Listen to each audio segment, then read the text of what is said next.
इस वीडियो में हम कंपोनेंट की प्रॉपर्टीज़ के बारे में बात करने वाले हैं।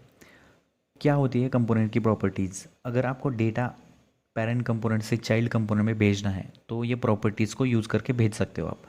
Prop short form for properties allow data to be passed from parent to child component. अब यहाँ पर देखो, ये क्या करता है, प्रॉपर्टीज़ क्या करता है कि पेरेंट कंपोनेंट से आपका डेटा चाइल्ड कंपोनेंट में भेजने का काम करता है। तो वो कैसे करते हैं हम वो सारी चीज़ें इस वीडियो में देखेंगे। तो ये प्रॉपर्टी जो होती है वो रीड ओनली होती है, जो कि इम्यूटेबल होती है। तो आप भेज सकते हो, उसमें म्यूटेशन कुछ नहीं कर सकते, मीन्स उसको बदल नहीं कर सकते कुछ आप उसमें। तो ये रीड ओनली होती है। तो इसका एक छोटा सा एग्जांपल हमने यहाँ पर लिया है, लेकिन ये बेसिक अंडरस्टैंडिंग है। हम इस सारी चीज़ों के बारे में नोट से पढ़ेंगे। ये हमने डेफिनेशन तो देख लिया पहले। They allow component reusability by dynamically passing the value inside without hard coding. तो देखो, आपको हर बार आपके जो चाइल्ड कंपोनेंट्स होते हैं उसमें हार्ड कोडेडली वैल्यू नहीं भेजनी होती है, उसको डायनेमिकली वैल्यू भेजनी होती है। तो ये प्रॉपर्टीज़ उसके लिए ही इंपॉर्टेंट है। By using the props you can dynamically send the value okay to the child component. Props are read only, okay, so they cannot be modified inside the child component. तो यहाँ पर मैंने एक example लिया है, लेकिन hard कोडेडली वो example हम करके देखेंगे। इसके पहले हमने विजुअल स्टूडियो कोड में प्रोजेक्ट बनाना सीखा था। वो प्रोजेक्ट बनाने के बाद हमने एक कंपोनेंट भी क्रिएट किया था, हेडर नाम से कंपोनेंट क्रिएट किया था। और वो प्रोजेक्ट रन करने के बाद वो कैसा दिखता है वो देखेंगे। ये देखो, V1 नाम से हमारा ये हेडर कंपोनेंट जो है वो app.js में रेंडर हो रहा है। ओके, लेकिन यहाँ पर कोई प्रॉपर्टीज़ नहीं है, ये हार्ड कोडेडली यहाँ से जा रहा है। देखो, यहाँ से हार्ड कोडेडली जा रहा है। तो ये जो चाइल्ड कंपोनेंट है उसमें आपको डायनेमिकली डेटा भेजना है, तो आपको यहाँ से वो भेजना पड़ता है। प्रॉपर्टीज़ क्या होती है? फर्स्ट ऑफ ऑल यहाँ पर देखो, आपका जो टैग होता है, जैसे कि कोई भी टैग हो, H1 टैग हो गया, H2 टैग हो गया, डेव टैग हो गया। अगर उस टैग के अंदर आप कुछ प्रॉपर्टीज़ डिफाइन करते हो, एडिशनल इन्फॉर्मेशन डिफाइन करते हो, जैसे कि स्टाइल स्टाइल हो गया, उसके बाद नेम, आईडी, ये जो एडिशनल इन्फॉर्मेशन आप भेजते हो that is nothing but properties. So हमें यहाँ पर प्रॉपर्टीज़ अगर भेजनी होगी तो उनको हेडर के अंदर भेजना है। ओके, तो वो उधर प्रॉपर्टी लेगा हेडर के चाइल्ड कंपोनेंट पे।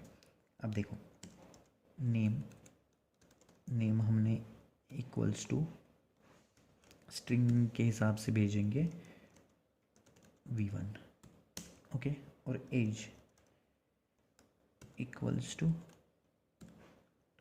24, ओके। अब ये क्या है, दो प्रॉपर्टीज़ हमने उसमें भेजे, हेडर में भेजे, दो प्रॉपर्टीज़ भेजी। तो ये क्यों हमने लगाया है फॉर नंबर, ये क्यों लगाया है फॉर स्ट्रिंग, ये हम अगले वीडियो में डिटेल के साथ विथ एग्जांपल ये देखेंगे। अब हम यहाँ पर आएंगे हेडर में, कि यहाँ पर कोई हार्ड कोडेड वैल्यू डिसाइड नहीं करने वाले हम, यहाँ पर प्रॉपर्टीज़ लेंगे। हेडर जो है वो दो प्रॉपर्टीज़ लेके आता है। वो दो प्रॉपर्टीज़ कौन सी है, लेकिन यहाँ पर प्रॉप्स हम लिखेंगे, प्रॉप्स, ओके। तो अब देखो, H1 नाम से हमें एक हेडिंग क्रिएट करनी है। H1 नाम से जो हेडिंग है उसमें प्रॉपर्टीज़ का नाम आना चाहिए। तो ओपन क्लोज करली ब्रैकेट के अंदर हम क्या लिखेंगे, props dot name, okay. Props dot अगर नेम लिखेंगे आप तो वो नेम की प्रॉपर्टी लेके आने वाला है। और यही मैं Ctrl+C Ctrl+V कर देता हूँ, ओके। यहाँ पर एज, इसको सेव करो, अगर कोई सेव नहीं है तो उसको भी सेव करो। अब देखो, यहाँ पर दो प्रॉपर्टीज़ कौन सी लेके आने वाला है, वो नेम और एज। नेम और एज यहाँ पर आ गई by using props. Props dot name को हमने प्रॉप्स डॉट नेम और प्रॉप्स डॉट एज से हमने उसको ले लिया है। इसमें हार्ड कोडेड कुछ नहीं किया है हमने, सिर्फ प्रॉप्स का यूज़ करके उसके अंदर जो भी है वो गेट किया है हमने। इसको सेव करने के बाद अभी देखो, ओके। तो ये without using hard coded data, ये क्या कर रहा है, पेरेंट कंपोनेंट से डेटा ले रहा है और उसको चाइल्ड कंपोनेंट में भेज रहा है। और वो चाइल्ड कंपोनेंट जो है वो पेरेंट कंपोनेंट के अंदर रेंडर हो रहा है हमारा, ओके।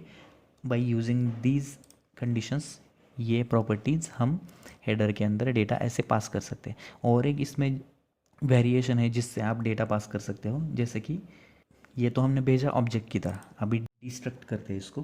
तो ओपन क्लोज करली ब्रैकेट्स में इसको निकाल दो। ओके, तो डायरेक्ट प्रॉपर्टीज़ का नाम लिखना है आपको,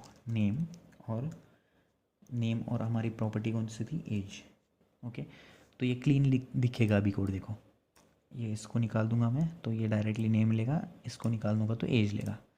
सेव करो, रन हो रहा है या नहीं देखो। ओके, रन हो रहा है। ओके, तो ये डिस्ट्रक्टिंग द प्रॉपर्टीज़ का ये सिंटेक्स होता है।